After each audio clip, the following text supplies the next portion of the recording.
Hey guys, what's up? Danny again. So lately I've been watching these videos by this guy, Chris Cartaya or Cartier. I think Cartaya is how you say it. And he basically just mods uh, pistols, and he does a very good job on them, in my opinion. And he really overhauls them, and he's calling them the ultramatch pistol.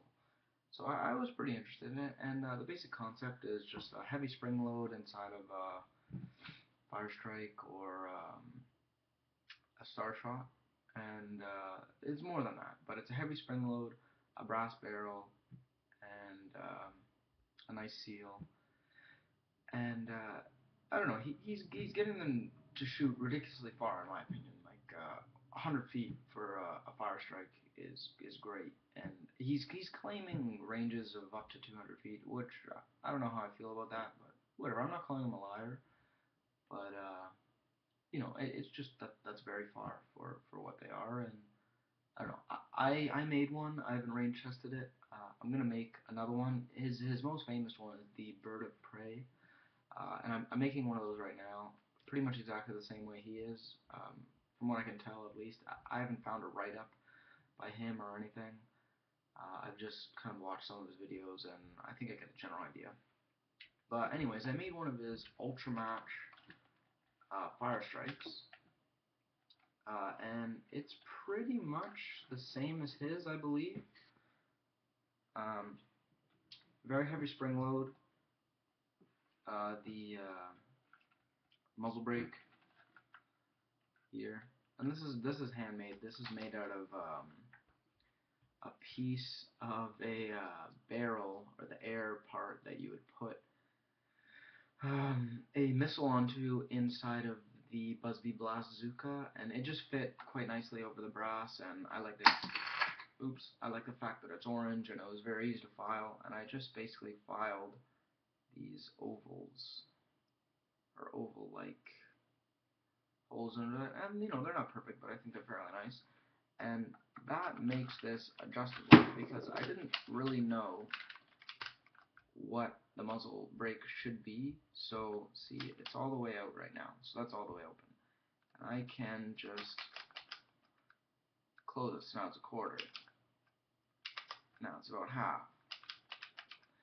Now it's about 3/4 closed, and then you can just close it in general, so there's no muzzle brake, but you still get the nice orange tip, and it protects the brass and protects people from the brass. Whether this does anything or not, I'm really not sure. It sounds a lot different when you fire it with no muzzle brake and then you fire it with the muzzle brake. It sounds different. You get a nice pop, or a nicer pop than normal, as well as some of the lighter darts that I shoot. Like if this really loves mostly harmless arms pink foam with silicone domes. Absolutely loves those, and they are more accurate with this little muzzle brake on. And I don't know. I'm not really sure if this does too much. I have a fairly heavy spring in here. It is the stock spring with two other springs I just had laying around. I really don't know what they are, but it's a very heavy pull. And then another thing, hopefully you can see it, in this little slit. You see the spring in there? Yeah, you do.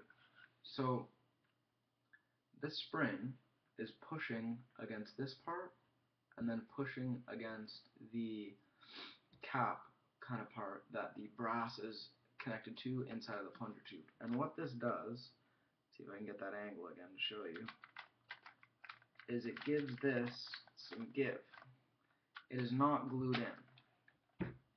So when the plunger head hits the end of the plunger tube, it's not just putting all the force into the barrel and the shell, and I think that may help with accuracy. The way he explained it was, it's just if you dry fire it, you're not going to break it. If you glue this, excuse me, hiccups, it will break, according to him.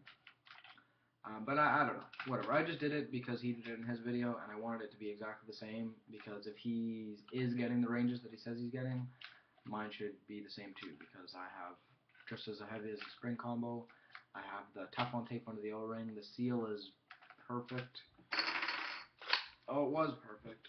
It's near perfect now. I think maybe the Teflon tape broke in, and now it's a little looser than it was, so I might need to put a little bit more on.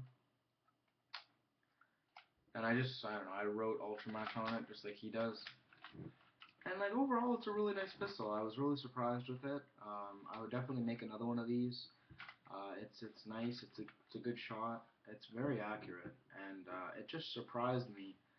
Like, if you spend enough time on a pistol like this, you can actually get fairly nice ranges out of it, very respectable ranges, which made me question all my other blasters, you know, because some of my homemades, or the homemades that people have made for me, or just like my past, for example, whatever, if I spent some more time on the barrel and got the right length and the right inner diameter, and then maybe did the whole muzzle brake thing, you know, I could be getting way more out of them, because this is just a tiny little plunger tube with, you know, much less weight on the spring than larger blasters, you know, like, yeah. So I've just been thinking, like, you could probably push a lot more range out of the same blasters if you just spent a little bit more time on the barrels. But, I don't know, just a thought.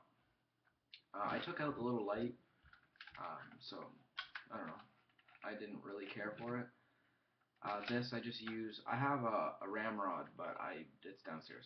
So this holds the ramrod, and then I put some FBR in here and glued it, just so then when I put a Stefan inside, it doesn't sink all the way down, then I can't get it out, so the Stefan just sits nicely in there.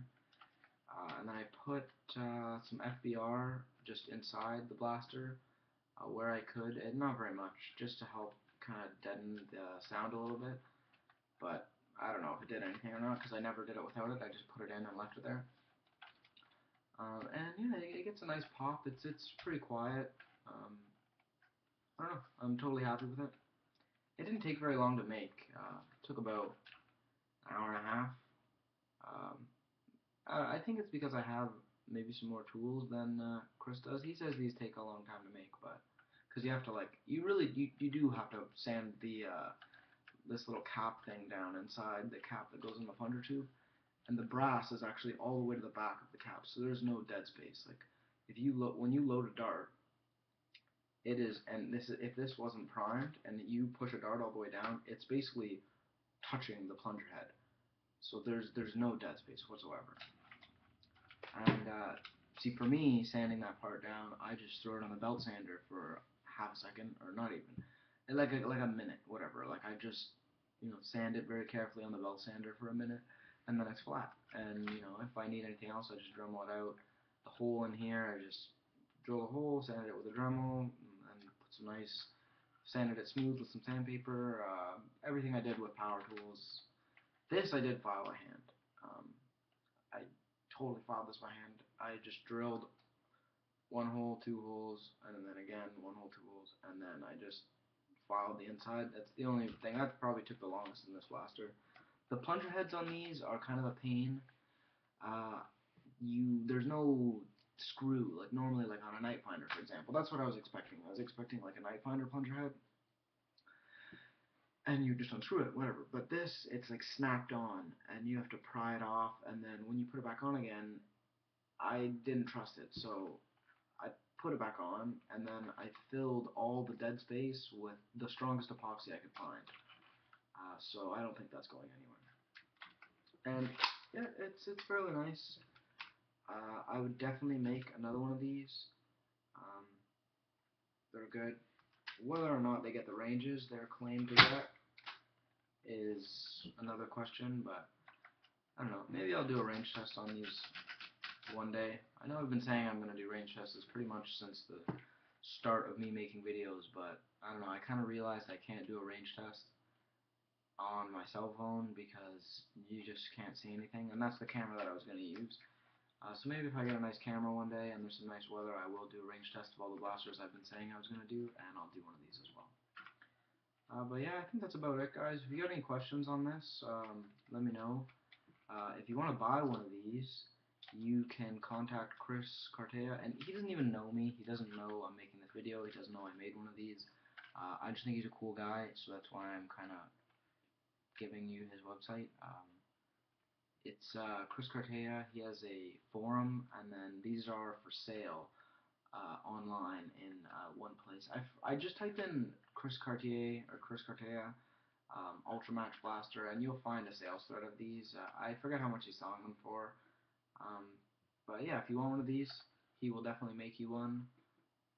And yeah, if you really want, I'll make you one, but it's kind of his thing, so I'd rather you just contact him. I don't want to be stealing his thunder for this. I in no way take credit for this blaster. This is completely his idea, and I just totally copied him. This is a complete rip-off of what he did. I just did it because I thought his was really cool, and I wanted one for myself, and I wasn't willing to pay the asking price. So yeah, I think that's it, guys. Like always, have a good day or night, wherever you are, and I'll see you on the forums. Bye.